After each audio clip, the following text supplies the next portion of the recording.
Yo, yo, yo. Week 13 is done. We had a huge weekend, rivalry weekend. Pretty insane games, honestly. This past weekend is always huge with a lot of in-state rivals, a lot of bordering states, schools going at each other, a lot of hate, a lot of history between these teams. So we're doing the top 25 performance tier list. We're going to check in on these teams. We're going to see how these teams perform. So let's go. All right, number 9, Ole Miss at Mississippi State. This was on Thanksgiving. This was the Egg Bowl.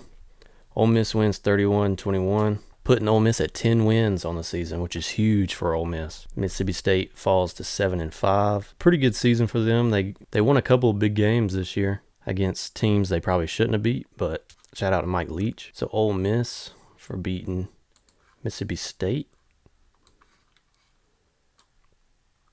That's a good win right there. All right, starting off the Friday night games, we got number 4 Cincy at East Carolina. Cincy wins 35-13, keeping Cincinnati undefeated on the season and setting them up in a very good position heading into their conference championship game against Houston. So Cincinnati really impressed a lot of people with this win. Like I said, they have Houston coming up. Huge test. If they get past that game, they're in the playoffs for sure. So, Cincy. I also give that a good win. Number 16, Iowa at Nebraska. Iowa is now at 10 wins. They win 28-21. Nebraska is 3-9. And it was a 7-point game with Nebraska. Nebraska has lost so many games within one score. It's kind of insane. So, Iowa, wherever you are, there you are. I would say you survived Nebraska, which a lot of teams that played Nebraska this year have landed in that category. Huge game for Iowa coming up against Michigan in the Big Ten championship game. We'll see what happens. All right, number 19, Utah playing Colorado. They win 28-13. Not a huge point differential in this game, but Utah did win, and they play Oregon in the Pac-12 championship game on Friday. So Utah over Colorado. That's a decent, okay win. Huge game for them coming up. Can they beat Oregon again twice in a season, should I say? They destroyed Oregon the first time. I'm not so confident that same outcome will happen again. Not saying they won't win or can't win. They clearly can win, but it could be a totally different game is what I'm saying. All right, NC State playing North Carolina. Wild game. North Carolina was, I think they were up like 10 with like 2 minutes to go, something like that. NC State marches all the way back and wins 34-30. In-state rival. These two teams go at it. Huge win for NC State. And I think that's a good win over North Carolina. North Carolina only won 6 games. Oh my God. All right, San Diego State playing Boise State. And San Diego State wins 27-16. And they moved to 11-1 this year. Pretty wild. Shout out to the Aztecs. Boise State falls to 7-5. San Diego State over Boise State. Let me look at those. Score again, 27-16. Yeah. Boise State didn't even score in the second half. I think that's a good win. Shout out to the Aztecs. Number 25, Arkansas at home versus Missouri. Arkansas wins 34-17. Handles Missouri. No problem. Arkansas has played some really good ball this year. Shout out to Arkansas. But I do think that's just like a decent win. Nothing to write home about. But shout out to Arkansas for getting the win. All right, on to Saturday's games. Number 1, Georgia at Georgia Tech. But it was basically a home game for Georgia. Majority of fans there were Georgia fans. Georgia wins 45-0. Georgia Tech falls to 3-9 on the season. Georgia 12-0, undefeated. Georgia does exactly what they were supposed to against Georgia Tech. Georgia Tech finished the season in their last 2 games being outscored 100-0 between Georgia and Notre Dame. Georgia Tech's in a bad spot. They're in a tough spot. Shout out to Georgia. And here we have number 2, Ohio State at number 5, Michigan. And Michigan was all over this game. They win 42-27, finally beating Ohio State. Huge win for Michigan. Huge win. Jim Harbaugh finally gets the win over Ohio State. Yeah, they dominated Ohio State that whole game. So Michigan gets the dominant win. I give Ohio State shit to bed. I mean, 42-27, you got blown out pretty much. So shout out Michigan. They have Iowa in the Big Ten championship game on Saturday. Should be a good one. Number 3, Alabama at Auburn, the Iron Bowl. Alabama wins 24-22 in 4 overtimes. It was pretty crazy. Alabama couldn't do anything on offense for 3 whole quarters. They didn't score a touchdown until there was like less than a minute left in the game to send it to overtime. And I mean, Auburn's a 6-16. They're not very good, but it is the Iron Bowl, so crazy things tend to happen in that game. But Alabama survives Auburn. They play Georgia in the SEC championship game this Saturday, and we will see how it goes. Number 6, Notre Dame at Stanford. Notre Dame wins 45-14. Easily handles Stanford. They're a 3-9 team.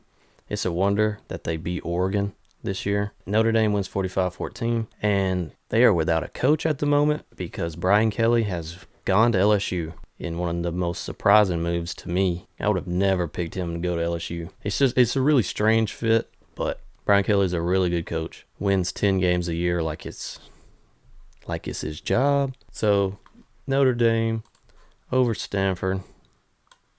You did exactly what you're supposed to do against Stanford, 3-win team. Shout out Notre Dame. All right.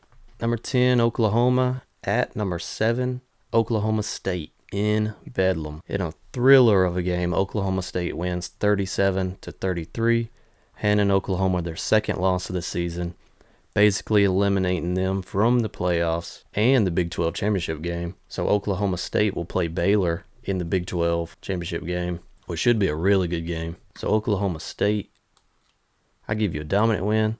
And when I say dominant win, I don't mean that they literally dominated Oklahoma from start to finish. I mean, it was a huge win with everything on the line, and they got the win. So shout out Oklahoma State. Oklahoma takes the L and basically eliminates them from the playoffs and the Big 12 championship. Texas Tech at Baylor. Whew, that was a scare for Baylor. They win 27-24. I think if Baylor had lost this game, I think it would have been a rematch with Oklahoma and Oklahoma State in the Big 12 championship. But Baylor did handle their business against Texas Tech. 27-24. Scary close game. So shout out to Baylor for getting the win, but they survived Texas Tech. All right, Oregon State at Oregon. Oregon wins 38-29. And Oregon will be in the Pac-12 championship game against Utah, a rematch. They have a lot to prove in this game coming up, but they didn't look ahead and overlook in-state rival Oregon State. Oregon State falls to 7-5. So Oregon, let's see where we put Oregon. I think it's a decent win. You're not writing home about beating Oregon State. It's always huge to beat your rival, but Oregon State is not very good, and Oregon got the win. So shout out to Oregon. All right, Penn State at Michigan State in a crazy game. It was snowing everywhere.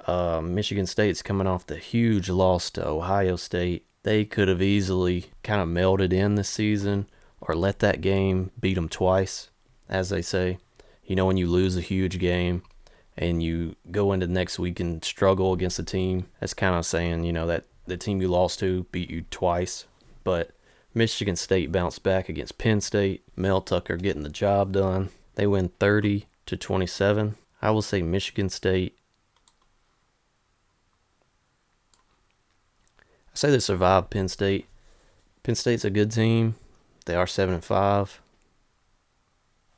I changed my mind. That's a good win. Penn State's a good team. See how quick I changed my mind? It is what it is. I had them in the wrong spot. That's a good win for Michigan State. Real good win. All right, number 13, BYU at USC. BYU wins 35-31.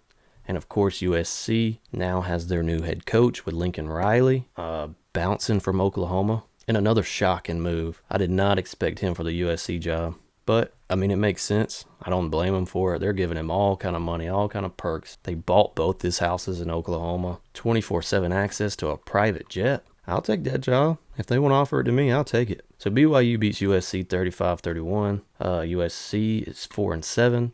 BYU is now 10-2, so a 10-win season. It's huge for BYU. But they did survive USC. But they did win. Can't say much about that. Can't knock them for that. All right, Wisconsin at Minnesota. Minnesota wins 23-13. Had Wisconsin won this game like they were supposed to, they'd be going to the Big Ten championship game. But, you can't count on Wisconsin to do that.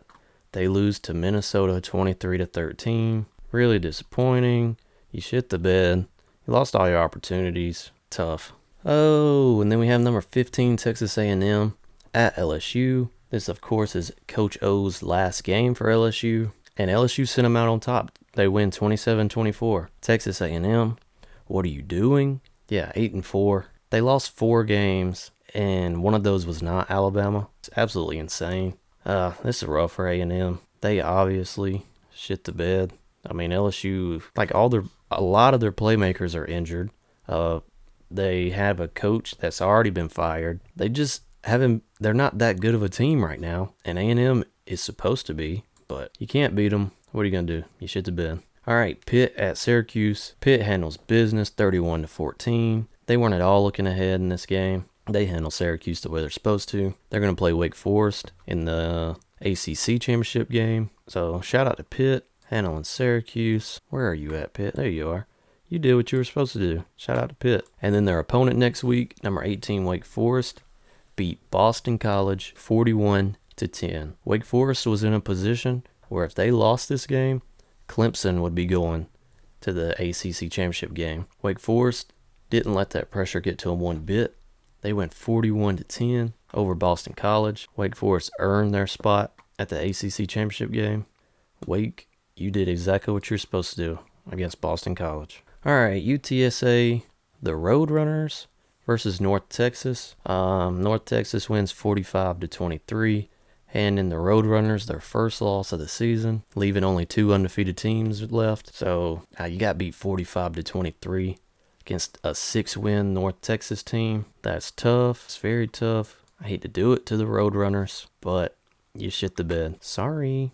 All right, Clemson at South Carolina. I mean, this was in Columbia, South Carolina, and Clemson wins 30-0 over in-state rival South Carolina. And these two teams hate each other for sure. They have a very heated history. I'll put it that way. And Clemson, I mean, going into this game, people were thinking this might be the year South Carolina finally beats Clemson. Clemson said, no, sir. 30-0. Jesus Christ. Honestly, just because they beat them 34-0 over South Carolina, good win. Shout out to Clemson, man. They're the most quiet 9-3 team I've ever seen. Doesn't it just feel like Clemson had like 5 or 6 losses this year? Sitting at 9-3. They were so close to being in the ACC championship game. Kind of crazy. People kind of wrote Clemson off early. All right, lastly, we got number 24, Houston at Uconn. Uconn, probably the worst team in football, honestly. Houston wins 45-17. Houston has won 11 straight games. They're 11-1. And they play Cincy in the AAC championship game on Saturday. Huge game. So shout out to Houston for doing what you're supposed to do. And there you have it. Week 13. Done.